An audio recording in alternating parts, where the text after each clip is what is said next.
Steven Soderbergh once said that the worst development in filmmaking is the treatment of directors, of being told that directors don't understand what the audience wants or needs when they are the first audience in a way. These 5 directors, I believe, have lost touch with what the audience wants or needs to an exponential degree.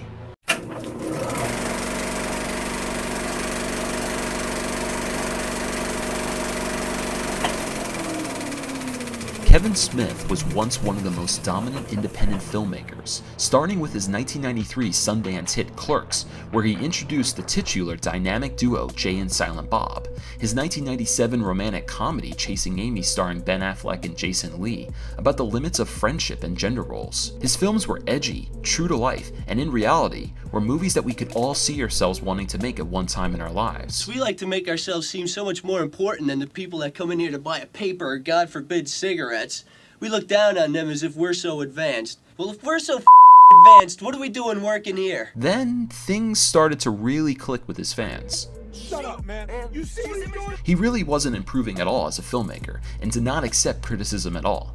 His quote-unquote return to filmmaking included the disaster horror comedy Tusk, which features a barely recognizable Johnny Depp, and the upcoming Yoga Hosers, which just looks...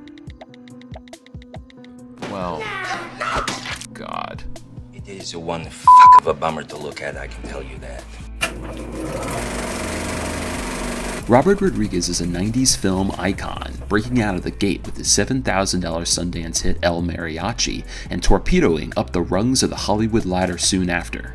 He followed up his breakthrough hit with films like Desperado, From Dusk Till Dawn, and Sin City, entering the A-list threshold while partnering up with hit directors like Quentin Tarantino and famed comic book guru Frank Miller. Then, things just went stagnant. Films like Shark Boy and Lava Girl in 3D, Shorts, and Spy Kids All the Time in the World just display a badly recycled style of filmmaking that has more than worn out its welcome. Repetition, inducing sequels years after its predecessor, casting B actors that are at that tier for a reason are just some of the reasons why Mr. Rodriguez needs to call it quits. I'm gonna hurl! Here you go. The Matrix is considered to be one of the greatest science fiction films of all time, being included in the National Film Registry in 2012. The overall feeling for their craft was their passion for movies and the scope and range they had for visual imagery.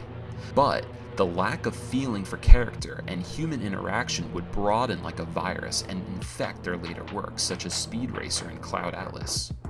Their latest work, Jupiter Ascending, further appreciated the lack of substance and only broadened their appeal for visuals, world building, and over-reliance of campiness and overacting. It's sad to say that the Wachowski sisters' reign for making highly original, action and visual effects-oriented fanfare is now the equivalent of Neo taking the blue pill.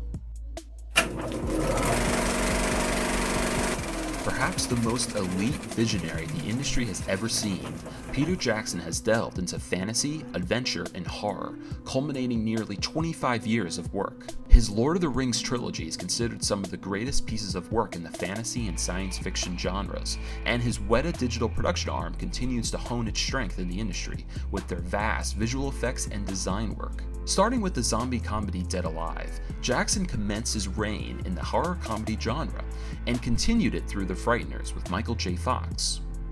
Embarking in Lord of the Rings, a franchise that was once labeled non-filmable, he catapulted into the A-list threshold with 3 Academy Awards and huge director fees to go along with it. But after completing a moderately successful take on King Kong, his visual effects heavy stronghold on the industry and fan base started to fade. Jackson himself admitted that he didn't know what the hell he was doing on the Hobbit films. The excessive amount of CG augmentation, effects that aren't as photorealistic as Jackson appears to think they are, and having way over-the-top action scenes memorialized this franchise from ever coming close to Lord of the Rings. The critical and box office failure of The Lovely Bones further exemplified the notion that fans are growing weary of the constant treading of live-action CGI animation carrying the overall picture and story. For a guy that lets his images do much of the talking, there's really not a whole lot I can say here to defend Zack Snyder. 300, the Spartans vs. Persians war comic film was a big hit, and it spawned other films of the genre like Sin City, Immortals, and Watchmen. These were art films with Steven Spielberg-sized budgets. But once the polarized Man of Steel hit theaters, fans were beyond skeptical of Snyder's take on the character. The suspicions were confirmed once Batman vs. Superman arose. Overwrought action scenes pulled from their original context and emptied of all original meaning. Audiences worldwide blasted BVS for its degradation of the beloved characters and its absurd casting. He's now taking the reins of Justice League, where he will continue down the same downward spiral who cannot empathize with his characters. These are just some of the reasons why Zack Snyder should really call it quits. Just the result of being a Boy Scout in some ways, like trying to do the right thing can also be like a disaster.